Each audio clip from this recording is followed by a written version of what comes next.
So hi, my name's Molly. I'm here with Pat and we're going to guide you through our week 1 yoga challenge. So today we are going to be doing a beginner's class, so all levels welcome. I'll always offer a few modifications, and we're going to do hips, a little bit of spine work, a little bit of breath work, and Pat's going to show complete beginner's level, and I think he's a little bit nervous. Yeah, not by chance. So anyone that I put through a workout this year, this is for you guys, because this is me outside my comfort zone. So looking forward to learning. And that's always the best place to start, outside your comfort zone. So we're going to get started today just seated. So finding a comfortable seat. You can sit cross-legged, or if that's not good for you, you can sit on your shins. So just bringing your hands to your knees, you'll sit up nice and tall, and we'll begin by bringing a little bit of focus to the breath. So just gently close the eyes, just so that you're bringing your focus inward and just noticing how you're breathing. So for a lot of us, our breath will be short and choppy to begin with, quite shallow, just only using the top part of your lungs. So we're going to try and deepen the breath. In yoga, you breathe in and out of the nose. So starting to do that, and there will be just a slight restriction at the back of the throat. I describe it as if you were trying to fog a pane of glass with your mouth closed. So it should sound almost like a Darth Vader breath. So just starting to listen to the sound of your breath and focus. So letting go of your day that you've had so far, and just tuning into the space on your mat. So like I said, we're going to be working on our hips, a little bit of shoulder and neck tension to release. So now that we've focused on the breath a little bit, you can open the eyes, Pat. And we're going to start with opening the shoulders a little bit. So you're going to start by bringing the left hand out nice and wide. Bring a little micro bend into the elbow and soften your shoulder away from the ear, so we're not crunching up or bringing tension into the neck. And then the right arm is going to float up and over the ear.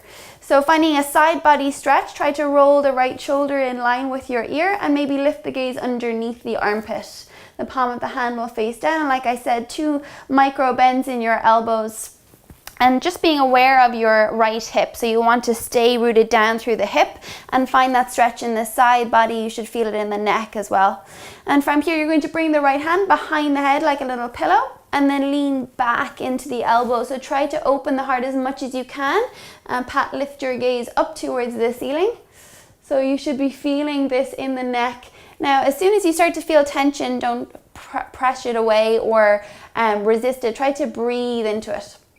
So extending your inhale and exhale, and then from there you can release, come all the way up, and we'll come straight to the opposite side. So just bring the right hand out nice and wide and float the left arm up and over the ear. Again, a little bend into the right elbow and stretching the left arm over the ear. Lift your gaze, and again, release the shoulders away from the ears. So try not to hunch around the neck.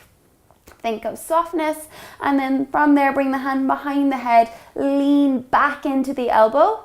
So you're finding space across the chest, and remember, don't collapse all the weight into the right hand. So keep pressing that left hip down into the mat. And then from there, when we come up, I'm going to get you, Pat, to keep the left hand behind the head and then bring both hands behind the head. So a bit of spine mobility here. You're going to move through cat-cow. So as you inhale, just lift your gaze up towards the ceiling and lean back a little bit. Elbows wide. As you exhale, you're going to round through the back and pull the elbows in toward your belly button. Again, inhale, lift the gaze, elbows nice and wide. And as you exhale, round through the back and draw the elbows in. One more time. Inhale, lift it up. And exhale to round. Okay, come back up to a neutral spine and bring your arms out into a T-shaped position. So we're going to start rolling out the shoulders. Okay, so allow this movement to come from your shoulder blades, not your hands. Okay, so you'll probably be surprised at how stiff you feel in the neck. There are no words. Okay, and then reverse the direction of the circle. So this should feel maybe a little stiff, but it should feel pretty good as well. Okay, so from there you can release. We're going to come into a tabletop position. Okay, so you'll just find your way onto your hands and your knees. Okay, so facing the front of your mat, bringing your hands underneath your shoulders and the knees underneath your hips. So find a nice long spine, and you want to find the integrity of your spine. So draw the belly in towards the back so that you're not flopping through the spine or arching. So from here, we're going to move through some cat-cow. Again, bring some heat and movement into the back. So as you inhale, you're going to arch your spine and drop your belly, lift your tailbone and just gaze forward. As you exhale, start to round through the back, pull the belly in towards the spine, tuck the chin and the tailbone. We'll do that twice more. So inhale, starting to move with your breath, lift the gaze forward, lift your tailbone, and as you exhale, round through the back, tuck the chin. One more time, inhale.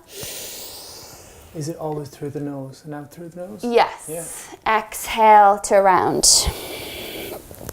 Okay, from there back to a neutral spine. So what I would say about that inhale and exhale through the nose is that it is a good way to build heat. It's also a good way to control your breath and extend your breath. If you ever feel like you're overheating or things are becoming a little bit too much, you can always exhale through the mouth, okay? So from here, we're going to do a little bit of thread the needle with our arms, so opening the shoulders. So you're going to bring the right arm all the way up towards the ceiling and just twisting through the upper spine, lift your gaze.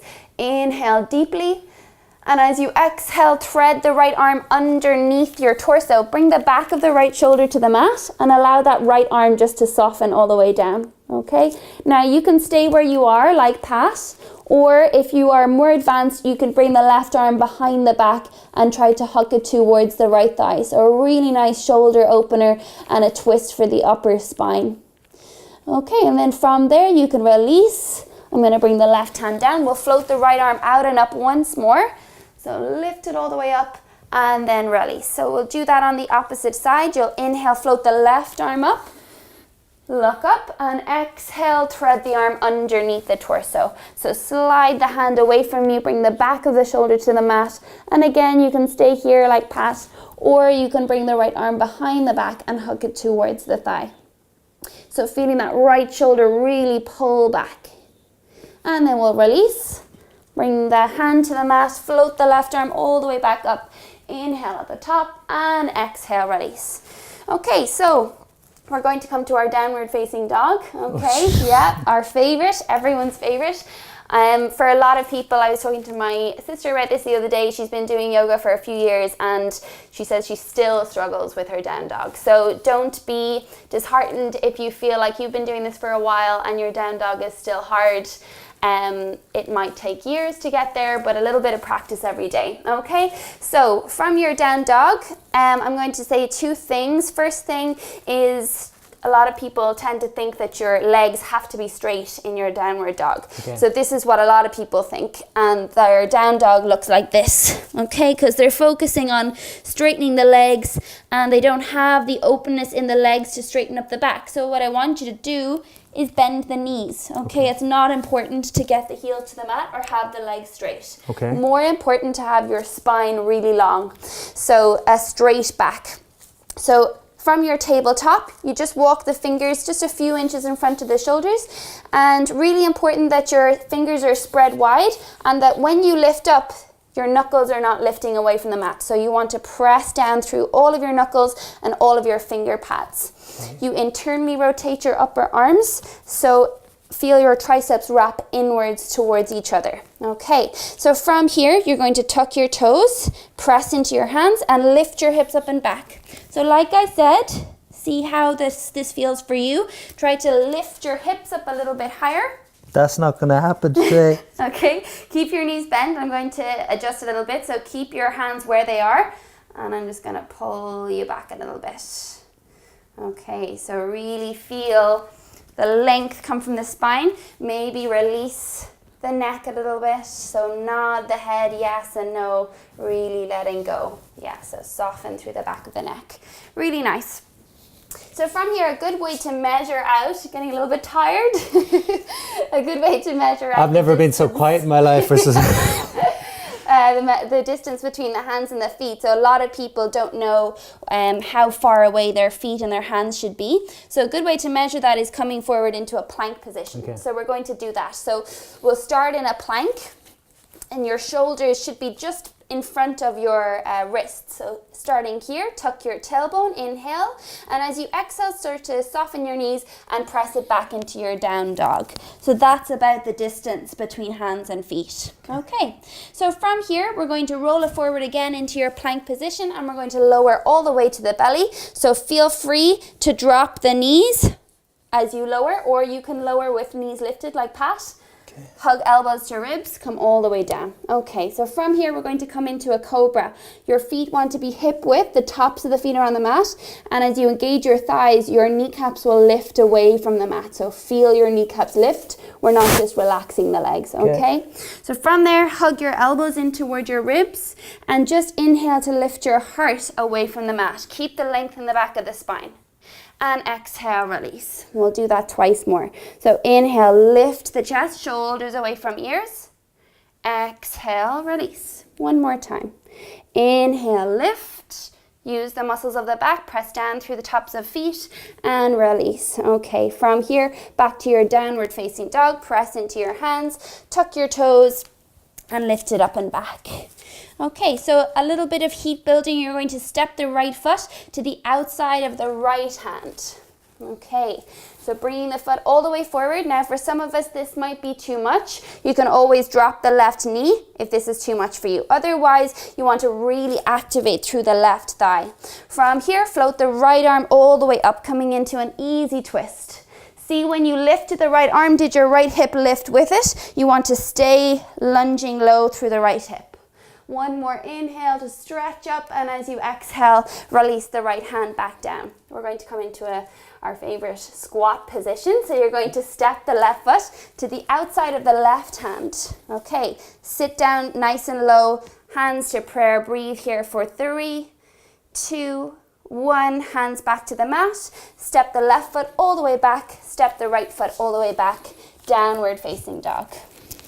Okay, still with me, Pat? Kind of, yeah. Okay, and then we're going to step the left foot to the outside of the left hand. Same on the opposite side. So again, you can drop the right knee if it's too much, or keep the knee lifted. Float the left arm all the way up, twisting across your thoracic spine. Breathing and slowly release. Hand down, squat position again. So step the right foot to the outside of the right hand. Sit nice and low, toes out, hands to prayer. Make sure your knees are pointing towards your baby toes, not your big toes. Hold for 3. Breathing in deeply for 2, 1. Hands to the mat. Step the right foot back. Step the left foot back. Downward facing dog. Okay. From here, a little break maybe for Pat. Drop your knees and sit your hips back towards your heels. So soften your forehead to the mat. Now this is child's pose, a really nice pose to come to when you are feeling it's a little bit too much. So throughout all of these classes over the next few weeks, I'm going to be here for the next few weeks. See you. If you survive this class, over the next few weeks, if you are ever really tired or if you're finding it too much, always feel free to come back to this pose. So for yoga, the most important part of your practice is Shavasana, which is basically a snooze at the end, which is great. So for Shavasana, you just bring the arms by the side of your body. The feet can come about mat width distance, and you just start to close the eyes. And you can let go of all effort, let go of any effort in the breath or anything, and just accept that you have done enough, that you have made progress, and allow the mind to be quiet. If it isn't quiet, you can just focus on the sound of your breath. Continue to inhale and exhale through the nose. Maybe scan the body from the feet. Allow some stillness to move from the ankles, the shins, the thighs, the pelvis. Notice the belly just gently rise and fall with your breath. Release the tongue from the roof of your mouth. Soften the jaw. Relax the muscles of the face.